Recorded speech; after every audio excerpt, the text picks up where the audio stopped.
make their head drop.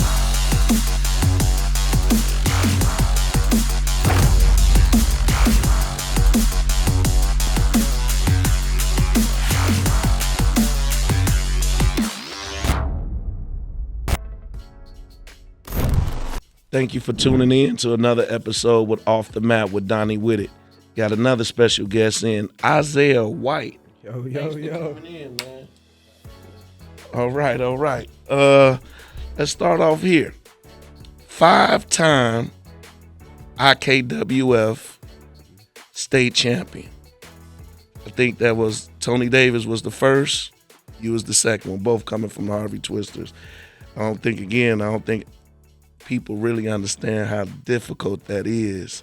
You know, one division, you're wrestling the best of the best. You guys end up splitting up in high school, you know, going to different divisions. But for the most part, a lot of these kids come out to IKWF, and you got to see them all. So to have 5 is definitely a tough feat.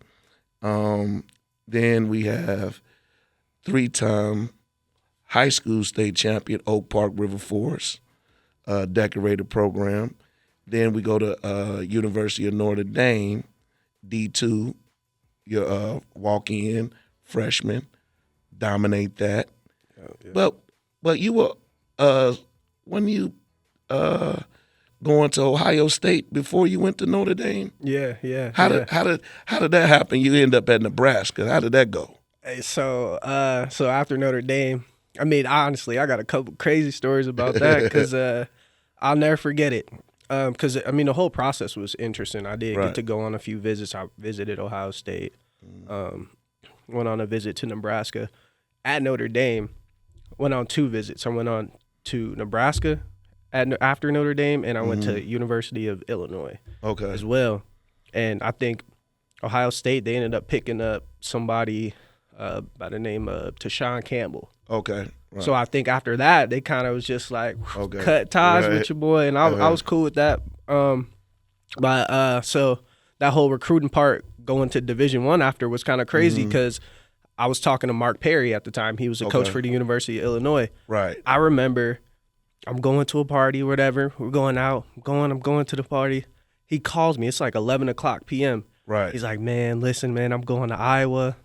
Like, I want you to be the first to know. And I was like, man, like, I want you to come to Iowa. And I was like, I don't know about Iowa, man. Right. I'm not saying anything negative about Iowa. It's just, I didn't think it would fit, like, me personally. Right. But, so then I was going to go to the University of Illinois.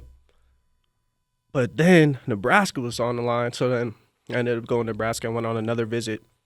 Fell back in love with Nebraska. Wow, it's kind of ironic. Tony Davis, 5-time IKWF champion, wrestling under Manning, and then you are IKWF 5-time state champion, wrestling under Mark Manning. Did you hear any stories about Tony Davis? Did Mark Manning say anything similar? You guys similar? I mean, did he know the pedigree? Yeah. He well, first I would have congrats to Coach Manning, Coach of the Year award recently. Yeah, so, yesterday that was awesome. Yeah, them boys getting it right. But he always talked about how smooth Tony was. Tony was a smooth operator. He was just finding ways to get stuff done. He always wanted me to like get up there on that level of Tony because he won nationals. Right. And I mean, Tony was always somebody I looked up to as a kid. Okay. I mean, definitely. Tony Davis, bad boy. He was my first episode Off the Mat. Now let's dive in.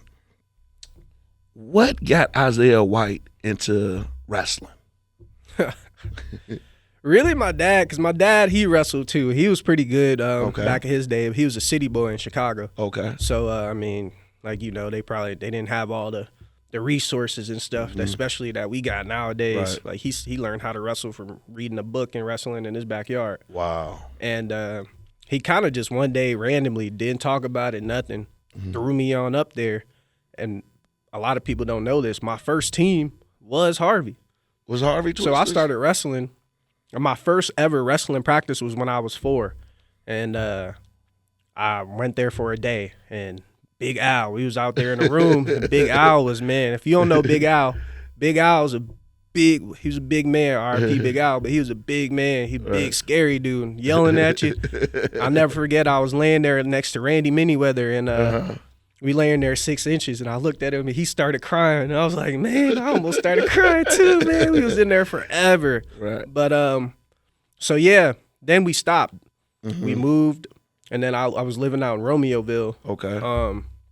A little suburb, and he just randomly brought me up to practice, man. I don't even know how it happened. It's just like, hey, you want to go up to wrestling practice, son? I was like, sure. They took me up there, and I started wrestling. We've been grinding ever since. Been grinding ever since. All right, so Big Al was one of the staples of the Twisters coaching staff. Been around for a long time. But who were some other coaches that inspire you? Because you was there for a while, you know what I mean, with the Twisters. Yeah. So who was some other coaches that inspired you? That when I was there? Yeah, when you were there. I always like Coach Rodney. Coach Rodney. Oh, yeah, hey, man. Rodney Johnson, man, he had us going right. I mean, a lot of times, too, it wasn't, I mean, obviously all the coaches, I mean, they all put their hands in it. So it's really hard to just point one out. I mean, obviously Coach Quint did his thing when he was there.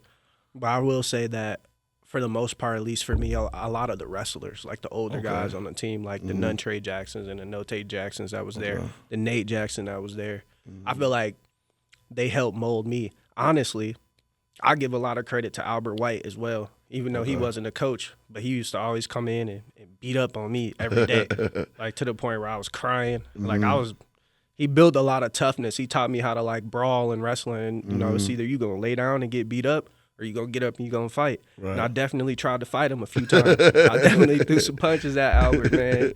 But I think he helped me a lot in terms of building my toughness. But all the coaches, man, they all put their hands on it. Coach Waller, you know. Sean Waller, man.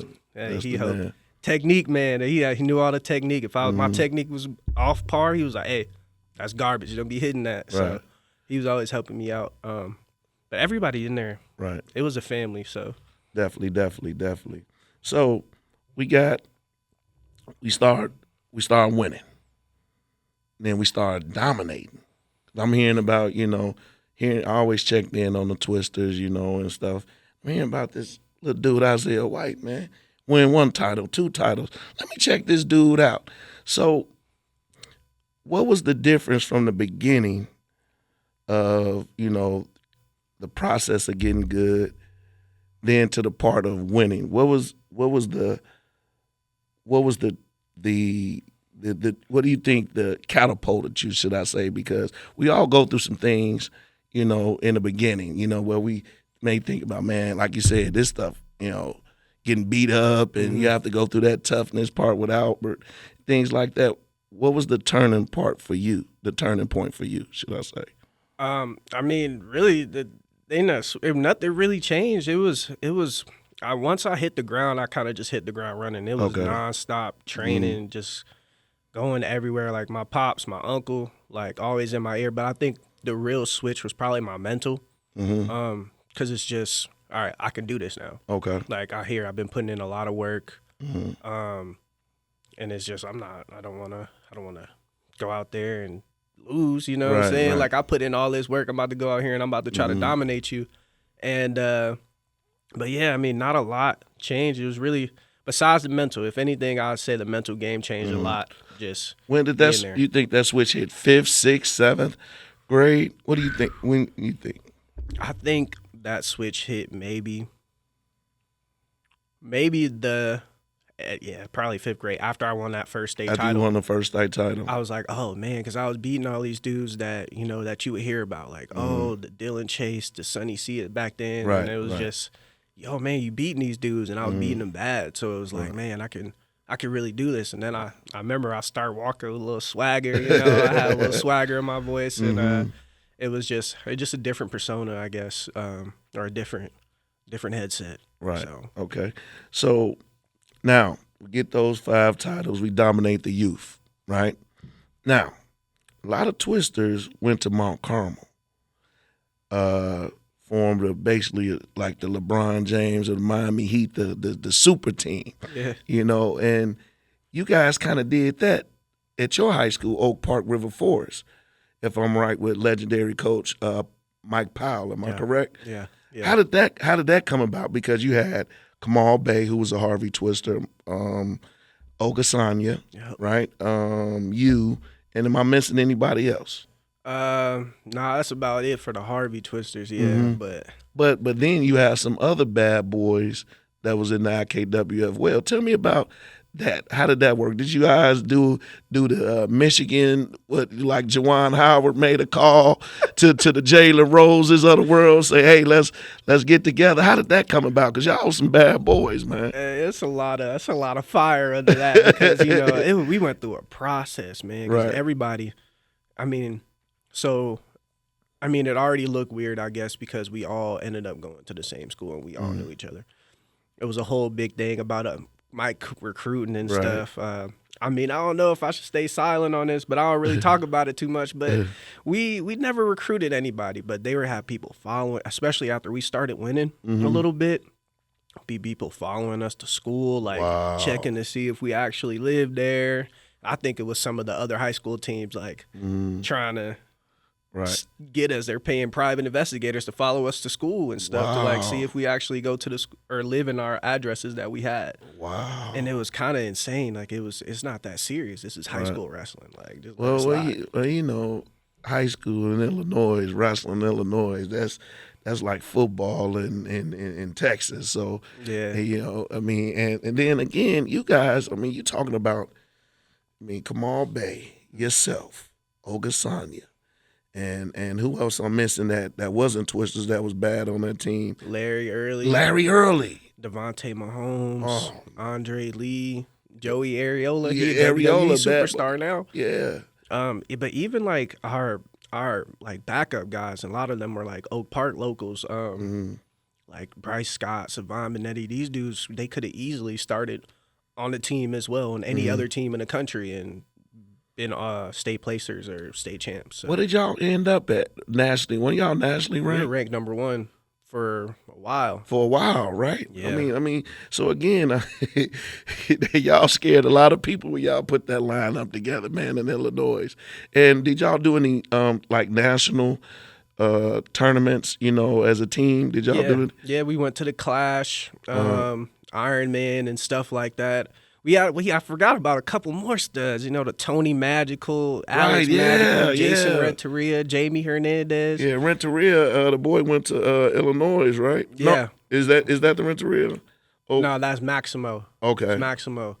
But Jason, he coaches now at Oak Park. At Oak Park, okay. But yeah, we had man, our team was insane. But we had a couple of national tournaments the Clash and all that. Y'all did really good. Yeah, we won the Clash a couple times. We did lose because that's back when Apple Valley was pretty good, and they had Gable Stevenson and all them, and Bobby Stevenson. Right. So we went against them. We beat them a couple years. They beat us 1 year. Right. But we went to some tournaments and we were dominating stuff. Yeah, I remember Oak Park at that time. Y'all was really the team. Putting in work. Now, so freshman year, right?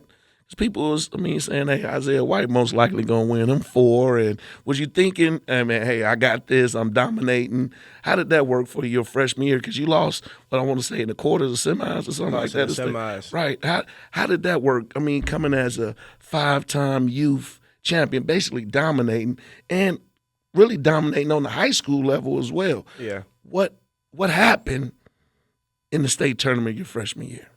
What happened was what happened, inexperience. Coming in at 126, is a big I feel weight, you don't come in wrestling like freshmen and sophomores and stuff. You come in wrestling grown, dude that won my bracket was about 20 when he won. So no disrespect to Cortez. He was cold, but he was also super old. I ended up losing to senior Jordan Northrup. I think he wrestled at Harlem. He beat me, honestly, early in that year. He beat me 8-0. Okay. So me wrestling him in the semis, I was just so prepared to just go out there. I'm like, I'm not going to lose to this dude again. And I almost had him, man. He got me, beat me 3-2. But I fully had that mindset that I was going to go in and win because I had wrestled Cortez at sectionals. And he beat me 5-3. Okay, so he was number 1 wrestler in the country. Exactly, right. So I'm like, man, I'm right there. I already just watching him, I knew I could beat him. I'm like, he's pretty boy. He don't like getting touched. He don't want to really get it to grapple. Right. Yeah, so I'm like, all right, go out there and bang with him. He was slick. So I was like, yeah, I got this. Wrestled Northrop. He beat me 3-2 in the semis. I was hurt. Wow. I was hurt. But I mean, you have to bounce back. I was wrestling like 5 minutes after that, so it was real quick. Got right into it. Took third. I beat a couple good dudes, a couple older, more seniors that were really good as well, previous state placers. So I think I wasn't necessarily – I was disappointed, but I was happy with how I bounced back, because I feel like a lot of times things are going to happen. It's not always going to go your way, so it's a matter of how you react. And that really shows your character. Definitely. So did that season coming off at third place, like you say, you're feeling good. What are we doing to prepare for next season? Did that get the ball rolling as far as high school? I'm at it now. I want this title. I'm grinding, because I think you did Fargo right after your freshman year. Cadets. How did that go? So yeah, like the preparation leading up, we had, like I said, I've been blessed to have great coaches in my life, whether Harvey and Notre Dame and high school in Nebraska, like great coaches that like really want to see, your success in life. And we grind. After that, it was right back to practice. Right back to practice. We had great people in the room. Coach Jeremy Powell, I think he gets talked about a lot. Beating up on us all summer long, man. And I just remember, my goal, I just wanted to get better. I wasn't winning or losing, didn't really matter necessarily. I just wanted to get better at wrestling. So yeah, we grinded that summer, and then we hit Fargo, and I'll just work. I just wrestled. It's not like I did anything different. I didn't really flip a switch. I've been putting in all the work, so it was just time to go out there on the mat and do it. And I feel like I took care of that, and I was super excited about that. Because you won it, right? Yeah. Right after that third place. That's what I mean. That's when I really started paying attention. Watching you at Fargo, you had a nice run, bro. I mean, them doubles was clicking. You had a nice run. You beat some really good dudes. And I mean, let some of the people know who you knocked off at Fargo. That cadet. Do you remember? The 138. I can't even. It was some good dudes. I don't think none of them really wrestles now. Oh, okay. But they were tough then, like Mark Boss. I know Freddie Stroker was in that bracket. Freddie Stroker. That year wasn't as crazy. I did beat some dude from Idaho. His name was Chase Lyons. He was tough. He was out there neck wrenching people left and right. I think he won Greco too, that same tournament. He made the finals in freestyle. I beat him, but dang, he went and won Greco. Just neck wrenching dudes. He was cold, but it was some good dudes in that bracket for sure. Okay, now we win Fargo. Have a good summer. Going back to school, how you feeling at this point? Good, man. Good. I'm just going in it, trying to make sure I stay up on my grades, stay up on classwork. Getting a little bit more attention now, I feel like, even just around the school. And I don't know. I had in my mind from after I lost, I'm winning state next year. Okay. Easily. Like that was going through all summer. Like all the Fargo stuff, it was still, all right, I'm winning state next year. Right. There's no way I'm not gonna win. And I mean, just training up to that point, that's all I had in my mind was to win. And I feel like throughout that year, that's pretty much just what I did. Right. Dominated. I didn't care if it was 3-2, 2-3, 1-0. Like right. I'm gonna be on top of that match. So we get it done. We get that state title done sophomore year. Who do we wrestle in the finals that time? Do you remember? Mario Lavelle. He was a familiar foe because he went to Marist. I wrestled him a few times that year. Okay. And I don't know, we didn't like Marist. We had a whole Twitter beef on Twitter where we were going back and forth with the Marist guys and like other schools. Marist didn't? Well, no, that was probably after you. They didn't have no twisters. They had Chris Williams wrestled at Marist, I think. No, he didn't. Jakarta Hole. Okay, I know they had a few twisters. I don't know if it was around your time. Yeah, Jakarta was there. Jakarta, okay. think they had one more. I know Chris wrestled there for a little bit. But yeah. It was a rivalry between us because it was some things that was said. I was just telling someone about this recently. I'll never forget seeing him like boo us when we were like 8 or 9 years old. Harvey Twister, the Twister duels. And we came out, the team came out before us in the finals. Everyone was cheering, and we came out, and everyone was booing us because, you know, we were like the best team. So I'll never forget seeing his face up there, like, boo, so aggressively. And I took that into our match. I wrestled him 3 times that year. Right. Beat them all 3. I beat him 3-2. The first time I beat him 3-2 in the state finals. Okay. And then I wrestled him at team state duels. Oh, okay. That same year. And I think I was beating him like 14-3 before I pinned him. Oh, okay. Okay. So sound like you may have broke him mentally doing that stretch. And then, like I said, already Marist was always, you know, a really good sound program, you know, as far as wrestling wise. Had the O'Briens of the world and stuff like that. Them guys were pretty tough. Now, your sophomore year, you get the title done, feeling good, get our hand raised. Fargo again. Am I correct? Yeah. How did that go? Now we on the junior side. Yeah. Right? Young junior side? Yeah. How did that go? So this year, that's when we started lifting. We got a little strength coach. Shout out to Joey Ariola's dad. Okay. He a big bodybuilder dude. And he had us lifting. And I'm still not a big lifter. I didn't lift throughout college either, but like he had us lifting and I was so strong. Right. And we were wrestling that summer. And it's crazy. I had a girlfriend that summer too. Okay. And you would think like, oh, that would probably slow me down, but like, man, I was working every day. Wow. I think that was probably one of the hardest years that I worked. And and then we go into Fargo. I'm gonna be honest, I didn't really care about the results. Like I just wanted to go out there and compete and have fun. Because you was at a tough weight class, am I right? Yeah. That year. That year was tough. That year was tough, right? There was a bunch of Division I All-Americans and national champs in that weight class. Right. I remember. Just throw some names out. Was Vincent Joseph in that? Joseph, Michael Kemmer, once again, Stroker. There was another dude in there. Dang, I would look it up. But another All-American. Right. It was like 4 or 5 All-Americans in that bracket, and national champs in there. So, and how did you end up doing that year? See, that year I won it again. I ended up wrestling Joseph in the finals. I think I beat Kemmer in the semis. But yeah, no, it was one of those crazy years where that was probably one of the best years that I wrestled. I was just out there because I didn't really think too much about winning and losing.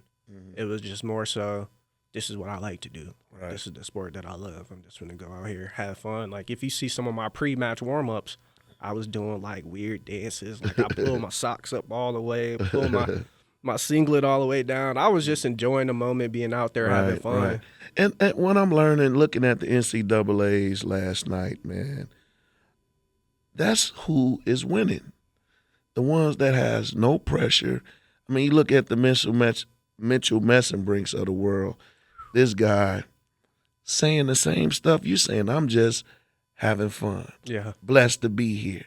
I mean, so and wrestling is difficult enough. So if you could find a way, I think, as been coaching wrestling so long, if you can find a way to find that happy medium, as far as having that competitive drive and also realizing, hey, I'm just blessed to be here having fun.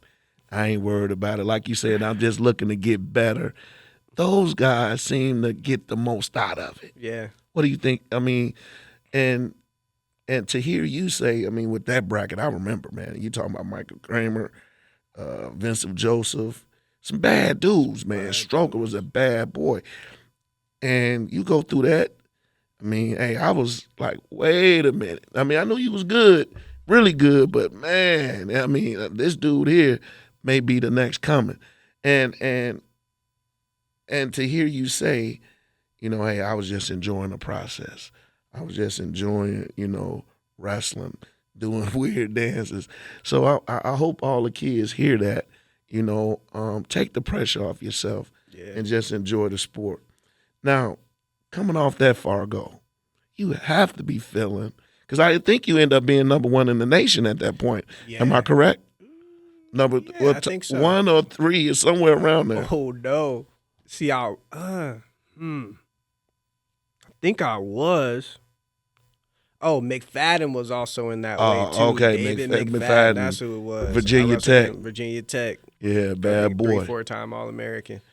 Yeah, so again, like I said, you got some that bracket was crazy. Now, I couldn't believe you did so well. Yeah. Not saying I couldn't believe it, but Yeah. man, it was surprising. I mean, that was who's who, man. That was pretty tough. And I did end up. So I was number one for a little bit. Right. Then we had the Who's number one. Okay. Yeah, and then I wrestled McFadden in the Who's number one. He beat me. And Okay. like double overtime or something. It was just a nonstop sweat match. We both wrestled shirtless and we just slipping and sliding everywhere.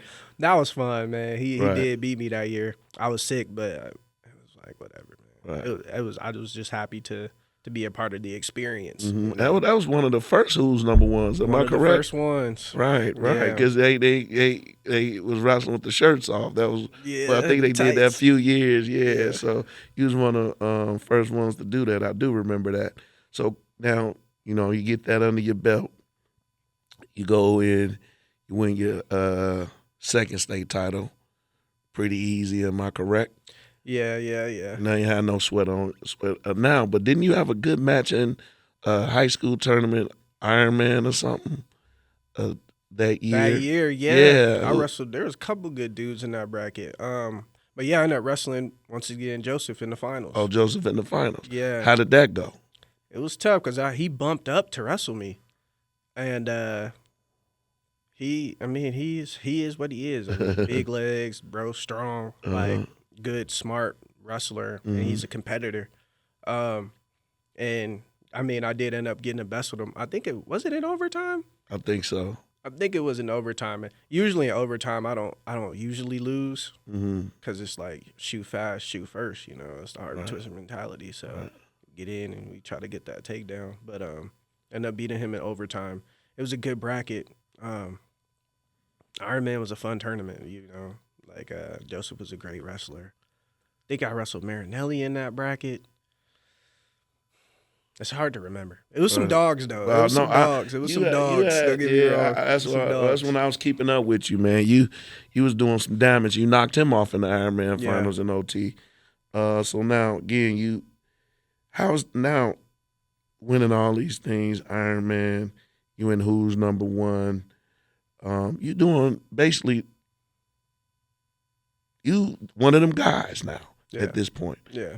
How's recruiting going for you? I mean, I know now you're in junior year and things of that nature, they could reach out to you. How was that process at that time? I mean, I know because I know it had to be crazy at that time, right? I wish I could go back and do it because I feel like I just didn't know how to like communicate with coaches back then. So if I didn't like the school, I'll just kind of like not respond. And all the schools that I did do that to, I apologize, man. Like I was young, I didn't know what I was doing, but Right. And it's like I didn't really even involve my parents. My parents kind of just tried to let me do it on my own and let me figure it out. Right. And so I was out there. I mean, I feel awful. Like I think back on it now, but I mean that was a fun process. I already knew where I liked because I grew up an Ohio State fan. Okay. So I always wanted to go to Ohio State. So they was already in your back of your mind. That's basically where I'm going. I'm going to Ohio State. I'm one of the baddest dudes around. Yeah. Basically pick where I want to go at this time, and Ohio State was it. Who were some of the programs that were looking at you though, that were reaching out to you? On that one visit I went on an unofficial to Penn State right before Who's number one. Okay. Either it was right before or right after. Coach Collins drove me and I want to say me and Larry up there, and I went on an unofficial to Penn State. I think that was cool. I talked to Missouri, NC State. I want to say Ramos, like Iowa, Illinois. I mean, most of the, the schools that, want to get you. At that point, I was number one in the country. So go after that year, I was number one. So, I mean, everybody was kind of on the line. On the line, right. Okay. So Now, get to our senior year. How you feeling at this point? Recruiting one of the baddest dudes on the planet as far as high school. How you feeling now? Hey, it was time to get my grades up, man, because that was my biggest problem. Just being attentive in school. Like, so that's what you was focused on at this point, that right? Senior year, it was like, all right. So was your grades a hindrance at that time? Was that slowing you down? Oh, 100%. It was. I never even really talked about this, but it was just I just wasn't locked in. I feel like I had a lot of stuff going on. You know, with the fam and everything. I do feel like I was struggling throughout high school. Just being focused in school, I was just so focused on wrestling. It was like, I'll do school when I get home. Right. But then after a while, I was like, all right, you better get doing this now before you go to practice, bro. Right. So it was just one of those things, and just making that switch. To me, it was just me maturing and growing up. Basically, okay. So now, you wanted to go to Ohio State. So I guess the grades stopped that. Yeah, I didn't pass the clearinghouse. Like, I think I needed a certain score on my ACT. I think that's what it finally came down to, and I think I missed it by like a point. Wow, so that was depressing, right? Oh, man. And I straight cooked on the SAT. Like, I was just bad. But, I mean, not bad, but just not what I needed. What you needed. So then you get the hard news. Now, what are your options go now that you can't go to Ohio State? JUCO, the Army, or Notre Dame. And I was like, Notre Dame was in Ohio. Cool. So I was like, all right, let's go to Notre Dame. Okay. And I went to Notre Dame. And I will say, like, Notre Dame, I had a great time. We had great coaches. It was almost like I didn't really leave. Like, my high school, we had like the OP family. We were the Husky family. So we built like a huge bond with parents and family and wrestlers, and we were all just one. And so you had some of your teammates or family at Notre Dame. Yep. I didn't know that. Yep. Who was with you? My boy Bobby Campos was there. Okay. One of my great friends. Did he place at state? I think he placed once or twice. He was really good. Always one of those underrated kids. And my boy Fernie Silva was there. He didn't go to my high school, but he was also from Illinois. Okay. And he was my next door roommate. So it was we came and we brought that same mentality to Notre Dame, and we all clicked. And we had a great record-breaking year that year at Notre Dame. Did y'all? Yeah, we had 4 national champs. Wow. I think we had maybe over 150 points. We won by like over 100 points. So y'all dominated the championship the field that year. Wow. So now, great year at Notre Dame. Everything's going good.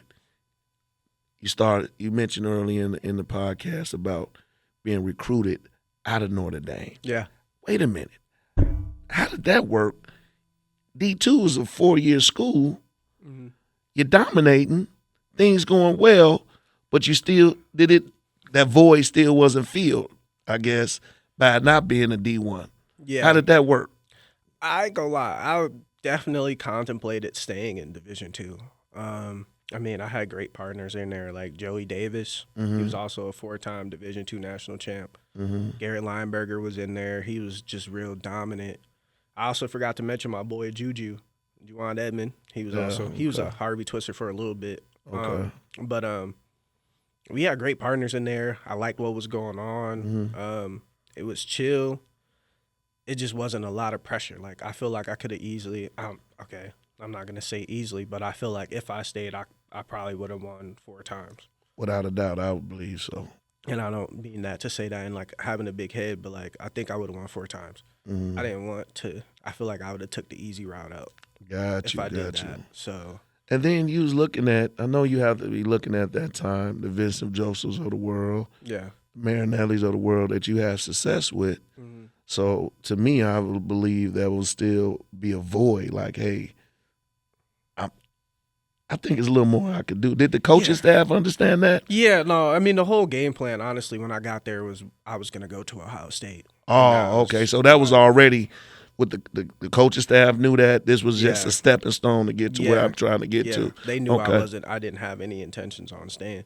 But, I mean, like I said, it almost could have happened. It almost happened. Maybe they pushed it harder, baby. I know the guys were like, "Oh, you should stay, man. Like, why not? This and that." And I was like, "Yeah, I could." I mean, I was really thoroughly enjoying it there. Mm-hmm. But yeah, so what the plan was to go up to Ohio State. I think you said they kind of took a pivot. Yeah, they took my boy Deshaun Campbell. Shout out to Deshaun. He a good dude, man. Right. So they took Deshaun right after you won a national title. I guess that would probably been hard for Coach Johnson. That's his name, right? Was the head coach at Ohio State? Tom Ryan. Tom Ryan. So it had to be hard for Tom Ryan too. You got White and Campbell. Campbell was a bad boy as well. Yeah. So was that a letdown for you though? I mean, winning a national title as a freshman and basically dominating, if I'm correctly. I mean, I don't even think you really had too many tough matches. If I can recall. I lost. You lost? I lost twice. Well, I do remember you losing, but didn't you come back and beat one of those guys pretty handily or something? Nah, I think he took like 8th in the bracket at nationals. Okay. But I lost twice. I lost to Drew Hughes from Michigan State, I think it was the first ever second college tournament. Okay. I lost to somebody, Drew Hughes from Michigan State, because their D1 guys would come up there. Mm-hmm. And he beat me in the third period. Just, I don't know how he turned me. First time I ever been turned, I got turned. And he turned me and held me there the whole period. I was sick. But then I lost to somebody from Colorado Pueblo. Gosh, if I could remember his name. Anyway, he fights now. Jacoby. I think his name was Jacoby. Mm-hmm. Can't remember his last name, but he was pretty good. He pinned me in overtime. I got in on a high crotch, and I tried to come up, and my ankle got caught behind me, so I fell on my back. So now I'm on my back, and instead of like, oh, maybe I should get off, I tried to bench press him off my back, and everyone makes fun of me that I was there to this day. I was always trying to lift weights. I bench pressed him off me, but like I'm obviously my shoulders are flat, so I'm pushing him up, and dude just sitting on top of me. It was so bad. Well, I mean, I think I did recall that loss, but to me, it wasn't a loss. Like, okay, you got caught. I don't think that guy was a better wrestler. No, I wasn't true. You know, he was a good wrestler. Good wrestler. No disrespect, but I think you got caught at that point, right? So, but far as you in the nationals as a freshman, I really don't recall you having. I know you had close matches, but I don't think you were threatened really that much. I think you were cooking at that time. I think I majored or teched everybody that year, except in the finals. I think I won 10-3. Right, that's what I mean. Like, so to be a freshman and dominating that, and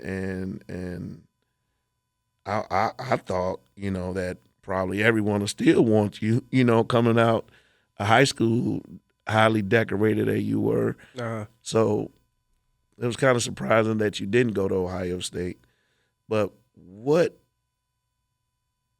you said Nebraska was calling. Yeah. How did that process start? I mean, just reaching out to you. I mean, did they put full court press? How did that work? I don't exactly remember how it all was going down, but I do remember that they never really lost contact with me. Okay. And and honestly, I would have went to Nebraska. I remember on my first official visit there, and I, like I said, an Ohio State fan. So like in high school, I wanted to go to Ohio State. But on my visit to Nebraska, I remember waking up, and Chris Williams, he was my host then. Okay.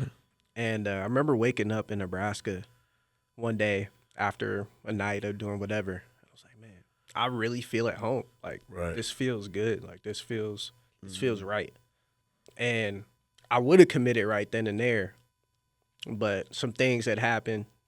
I honestly think it might have been I got into a fight with like my girlfriend or something, and I was like, you know what, I'm done. I'm going to Ohio State. She was trying to go to the same school as me. I didn't want her to go to the same. Okay. And it sounds so immature, like immature high school stuff. But and I was like, I'm going to Ohio State, and I committed there. I remember.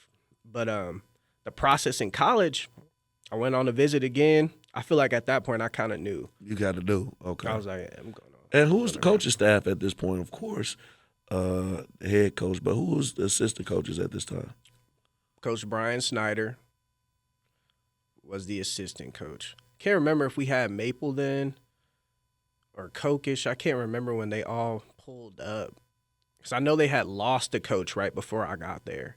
Montoya was in there. They had Coach Lambert. I don't remember if they were RTC or coaches, but they always had, Somebody James in the room. and Jordan all in there. It was all everybody was in there. So. And this is during the Jordan Burroughs run, the dominant run.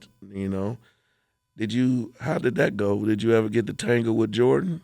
Oh yeah, every now and then he'd come in and he'd give us a go. How was that? He was always busy though. I feel like it was probably hard for him because it's like you got to focus on, he got a bunch of stuff going on, so he probably couldn't always get his hands on us. Right. But he did come in the room a couple times. Come in the room. Was he the real deal? He'd be in there all the time. JB is the real deal. So, it's everything. So he hit you with the double? He's never double-legged. Jordan Burroughs has never double-legged. He's taking me down. No doubles, though.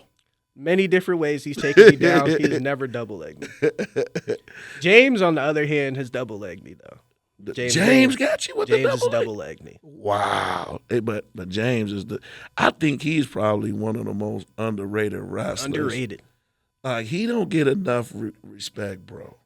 Like, I mean, I don't know, because it's JB was right there with them and, coming right behind JB. I don't know.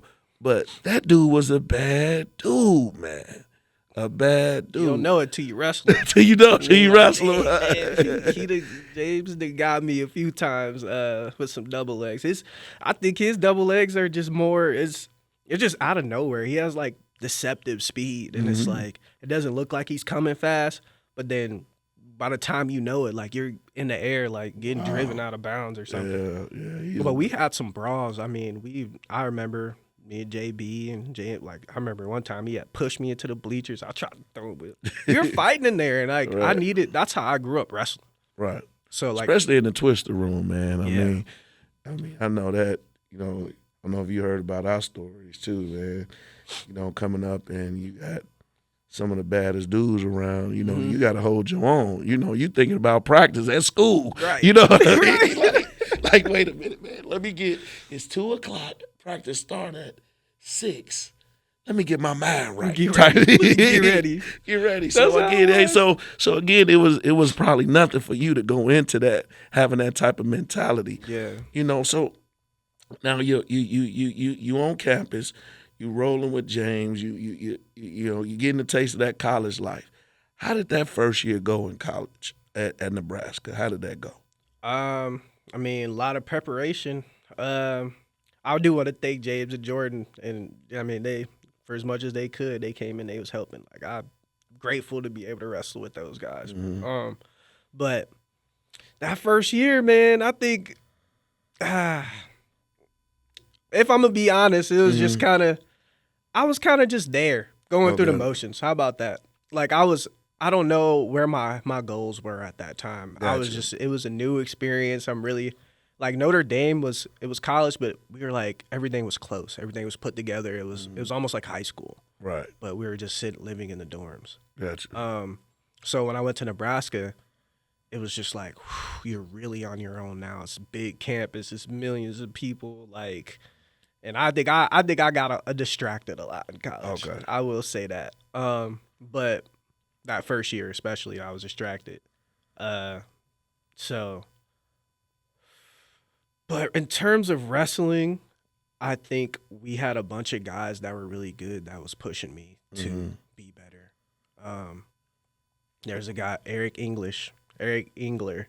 He was crazy good on top, and I was struggling on bottom, and he would ride me to the next day if he could. Like I just could not get up. Him and Jay Sorensen, like they were just killing me on top, and like that was a huge thing that I felt like I had to get better at soon. Okay. Just being able to get off bottom, being able to mat wrestle and ride and stuff. I feel like that was like one of the main things that I was focusing on that first year in terms of wrestling. Were you in the lineup? Yeah, no, I started. I came right in. So you came right in starting. Yeah. Okay. And how is it wrestling in the Big Ten? I mean, I know it's like the SEC of football. I mean, every week is somebody. How did that, coming from Notre Dame, D2, where you're dominating, you've been dominating in high school. How did this mental thing go for you in the Big Ten? Man, yeah, every week it was especially back then, like we had all the hammers, like the Marinellis and the Isaiah Martinez and the Vincenzo Josephs. They were all, these are heavy hitters, national champs out here, and it was just every other week, man. It was just, but I embraced it, like, as I like wrestling, like I embraced it. I just wish that I prepared more in terms of just being more focused and more locked in, especially that first year. I took some bad losses. I had some good wins. So there's a lot of up and down that first year. Okay. But yeah, you wrestle Penn State this week. All right, cool. Now you got to travel over here. We got to wrestle Iowa. Oh, okay, cool. All right, let's go wrestle. We got to wrestle the University of Illinois now. Like, it's just back to back to back to back. And even some of the other schools. My first college match was against a dude. He was top 10. And I ended up coming back and I ended up getting a big lead, and I held on for dear life after that. Like, he gassed me out. I think I got the video still. He took a bad shot, put him in a cradle, locked him up. I tried to get the pin, didn't get the pin. My arms were burning. I don't think I did that was in the first period. I didn't do anything the rest of the match. Wow, that was it. Just held on. Yep, they're going like 11-7. Shit, so welcome to D1, right? That's what it was. So now you get through the schedule. What's your record going into the Big Tens, if you remember that year? Good. I probably had like 8 losses, maybe 7. It wasn't like the best. I think I was ranked though. I was seeded okay, probably like a 7 seed or something. Okay. How did you end up doing in the Big Tens that first year? I think I took 7. But you talking about, again, at your weight, Marinelli, Vincent Joseph, Isaiah Martinez, Evan Wick in Wisconsin. Yeah, there's somebody else too. Let me think. Purdue, Maryland. Oh, those might have been it. Wow. Even I lost to the Minnesota dude as well. Logan Massa. Michigan. Bad dude. Tall, long. Yeah. Super strong. Bad dude. Shout out to Logan Massa, man. I like Logan. Yeah, I like him too. Bad dude, man. So after that year, your feet definitely wet, soaking wet. You wrestled the who's who at this time.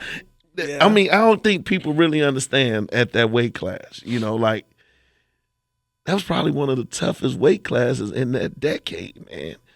How many national champions? People don't know how good Logan Massa was, man. Yeah. Oh, he was Evan Wick.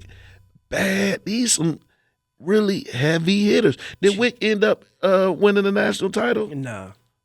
Coming close. Final semis or something?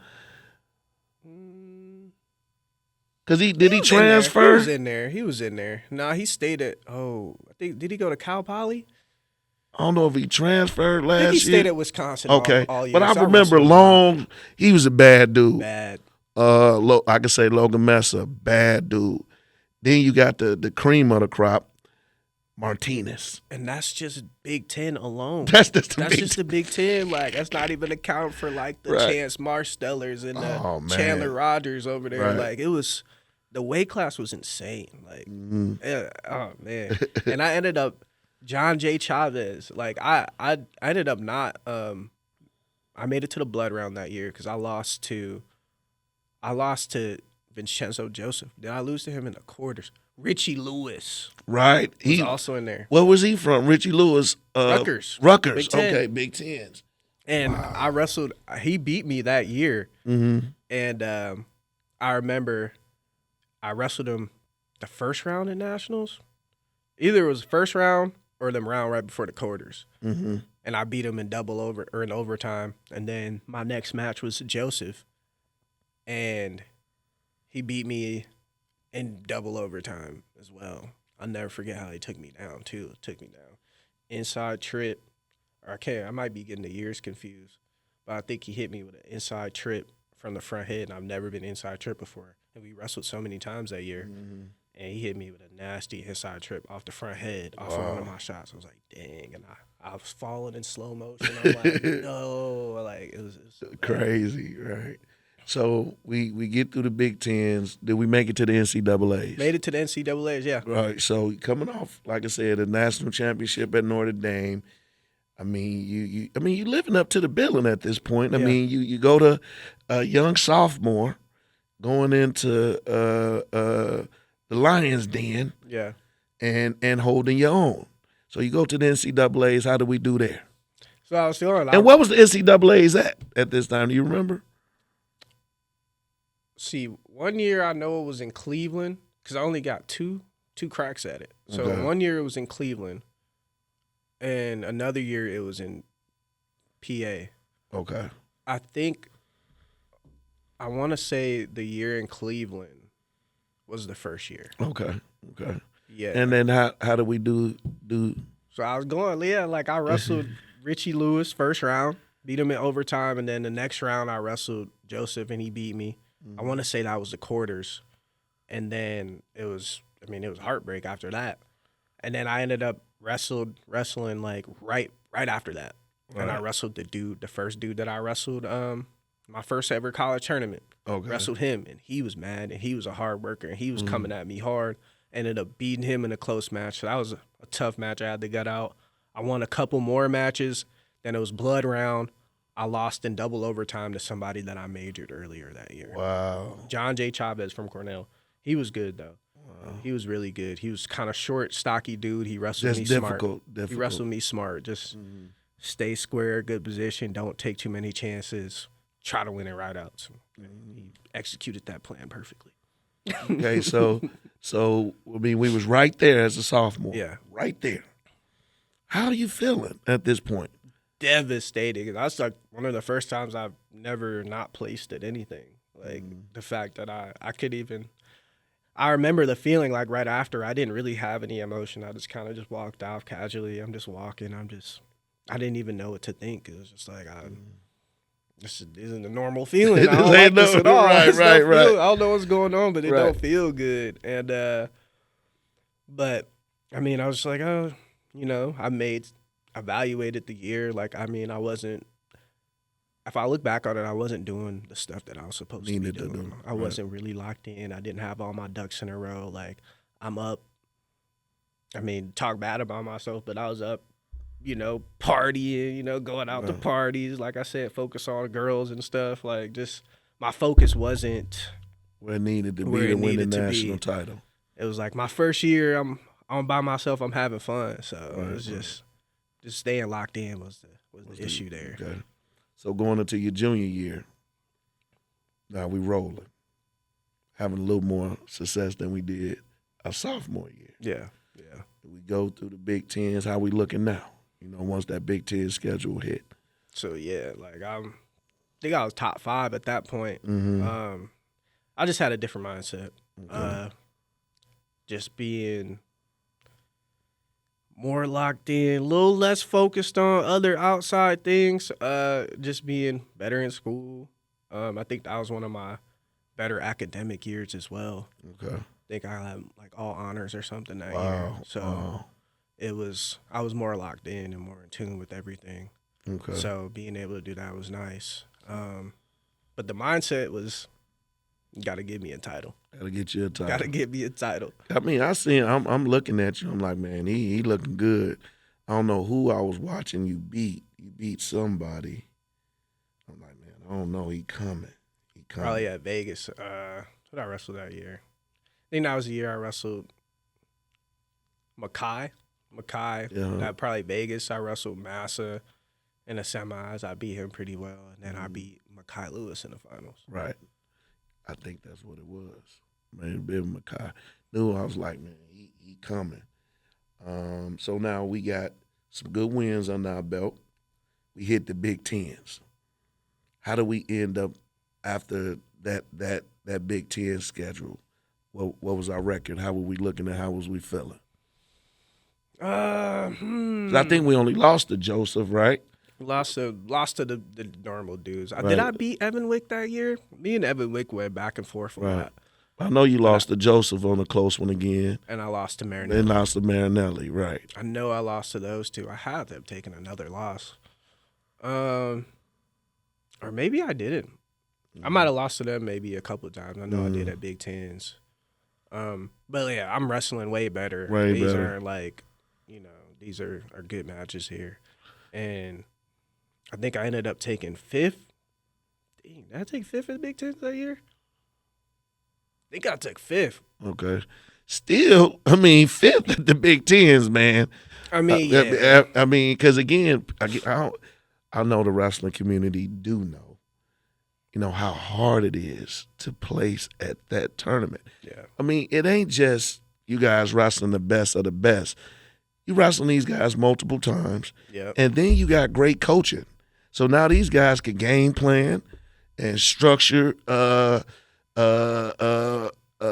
game plans to specifically beat you, and you don't have these things when you get to these Cliff Kings, even in the national title. So to even place at this thing, because you got to beat the coaching staff and the wrestler. So that's, like I said, the Big Tens is something that I don't know if people really, really get it.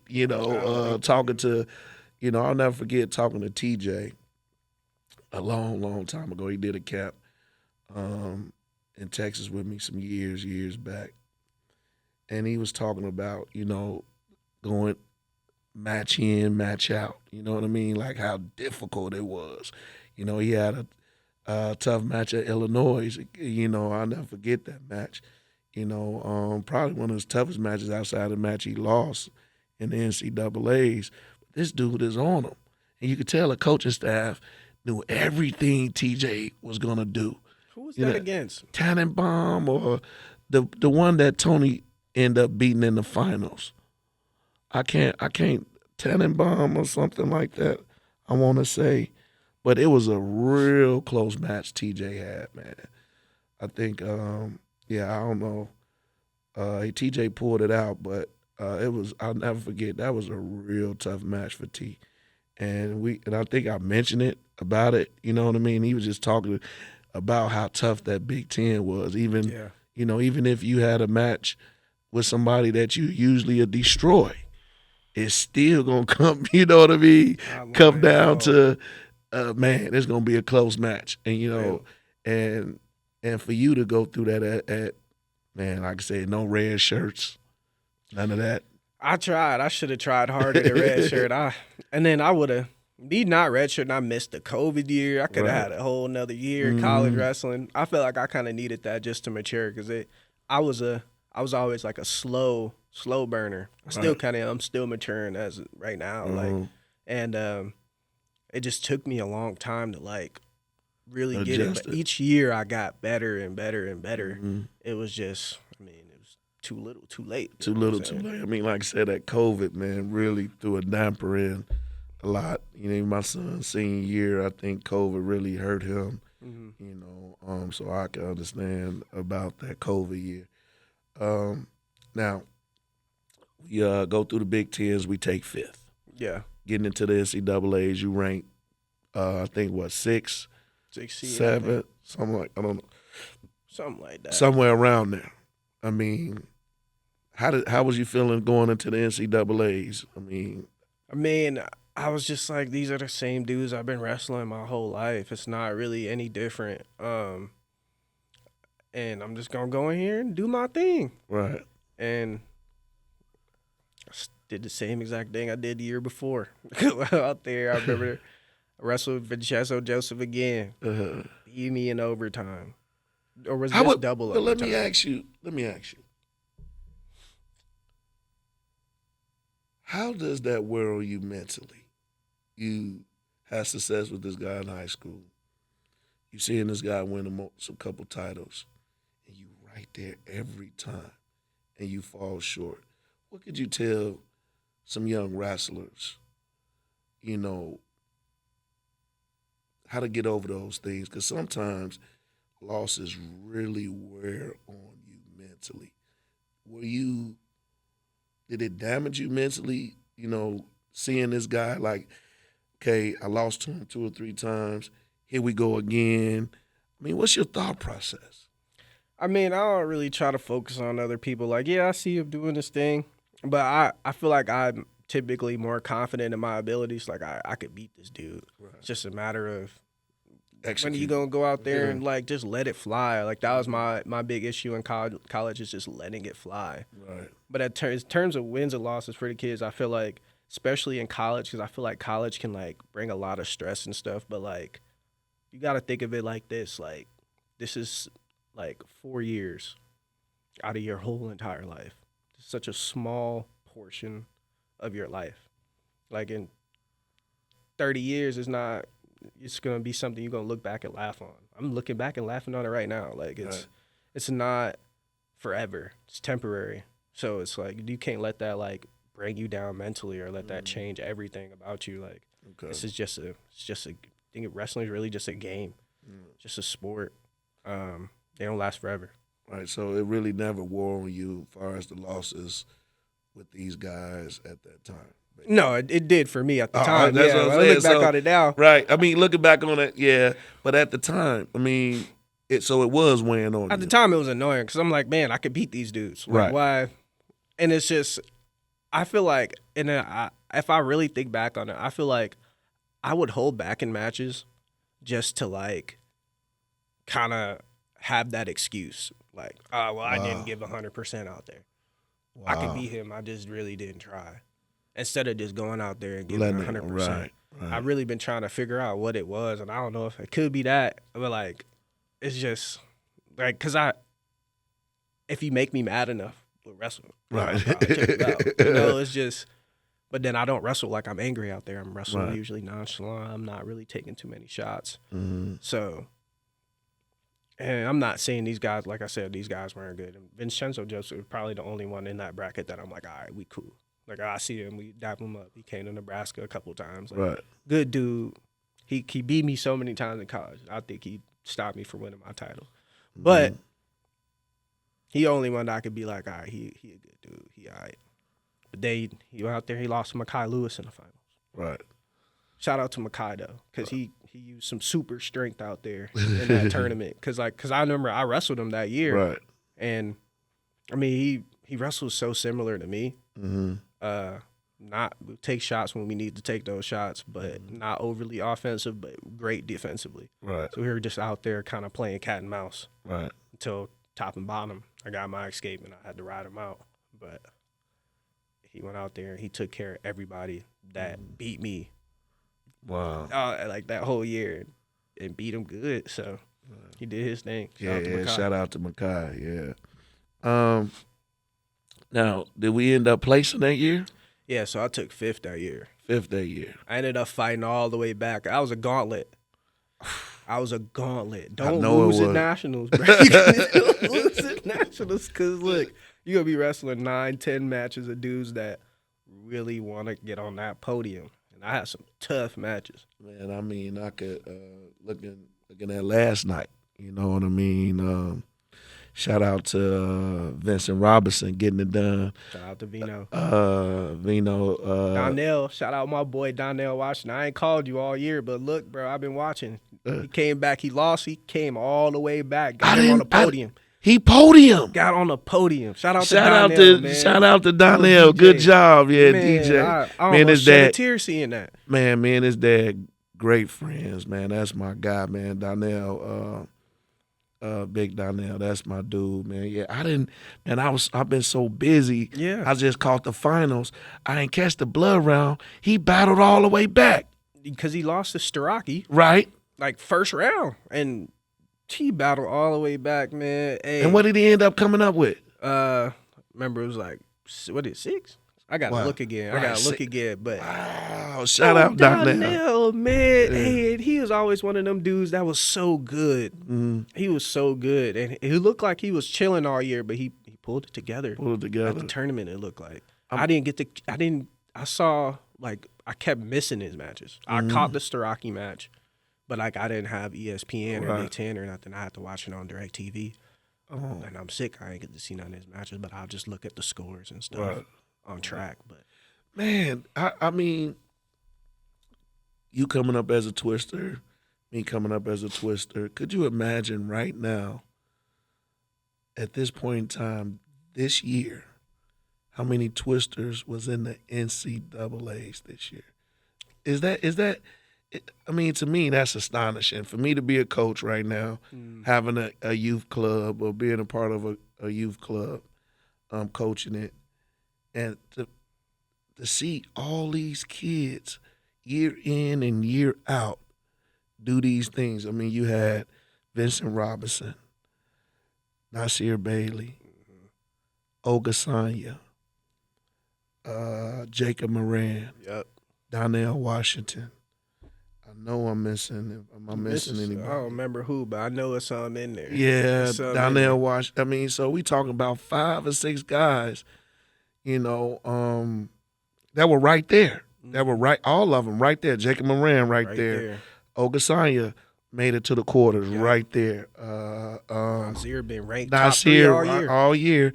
I mean, and I know, you know, it was probably a letdown for Nasir, but as I know that kid. And when I say I know Nasir Bailey, I know Nasir Bailey. Yeah. I'll never forget. So we go down to Alabama. Nasir's come down for the summer sometime and train with my son, and we train. So we go to this duel.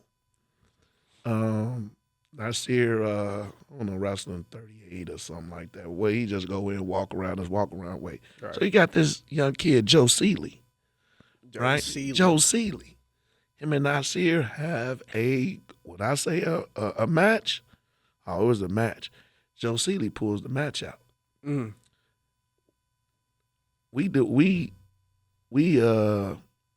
it's some duels. That it was the tournament, then the duels. Oh, so Joe Seeley beat Nasir in the tournament. Yeah.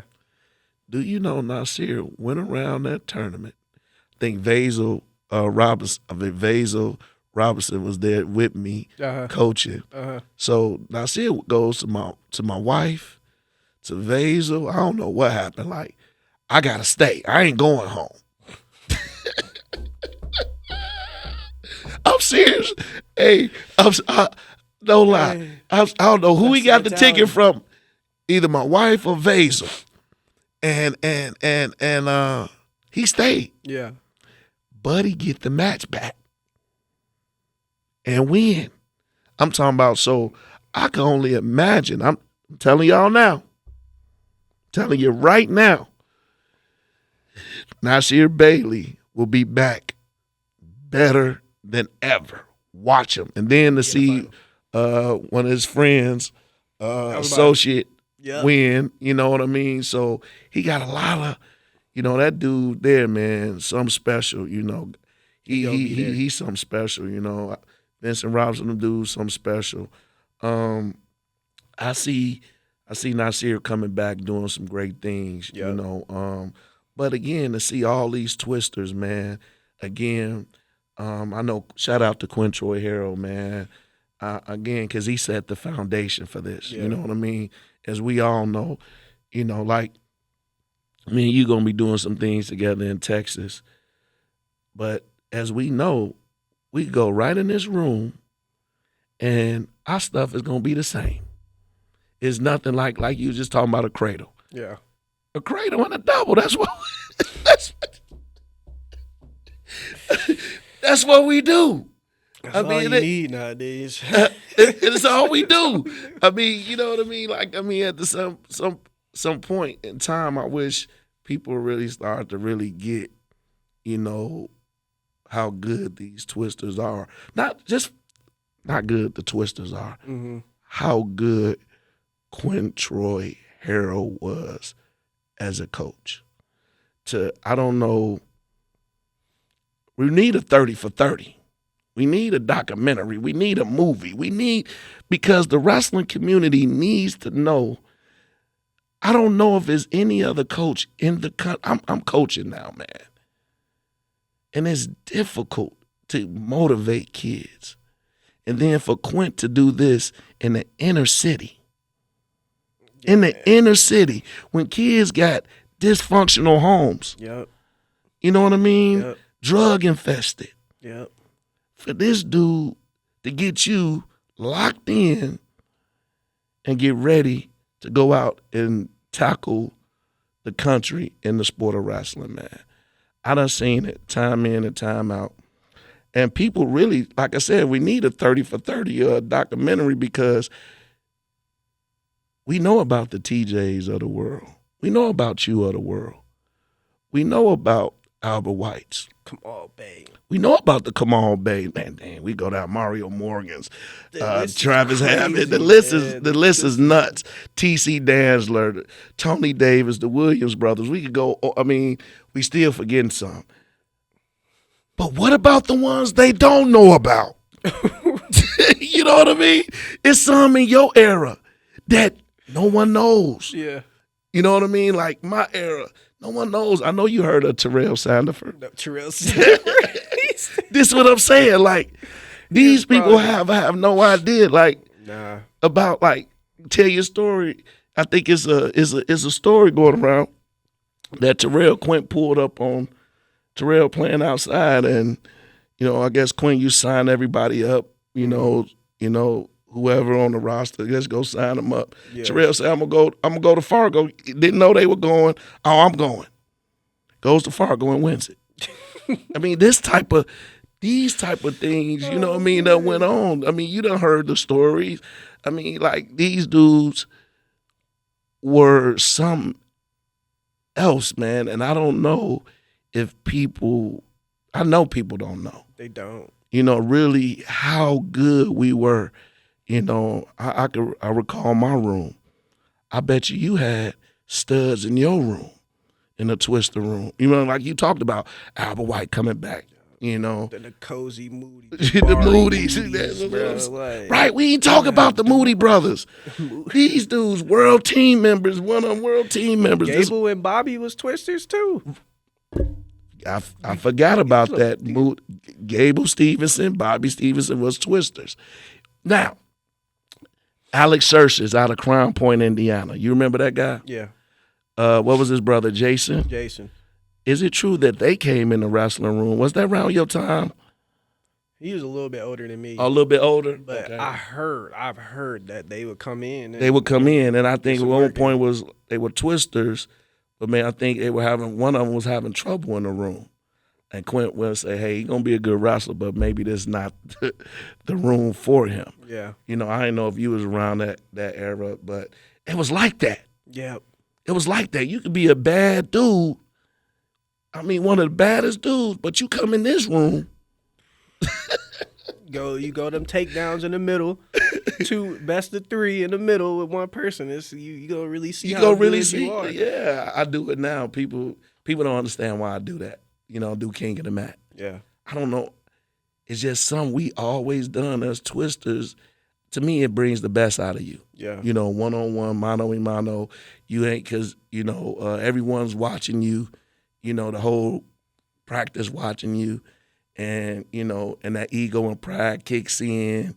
Then you got some of the best of the best. I can only imagine how y'all King of the Mats went. It gets you better for the big stage, man. Like, look, I was watching Vincent Robinson wrestle last night in the finals. He shines bright when the lights are on.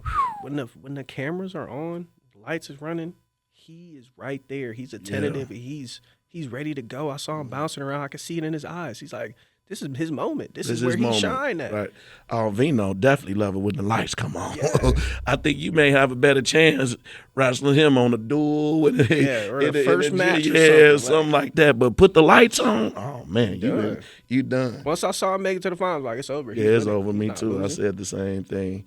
Troy Spradley is a gamer, but that Vino gonna find a way to get it done, especially on the stage.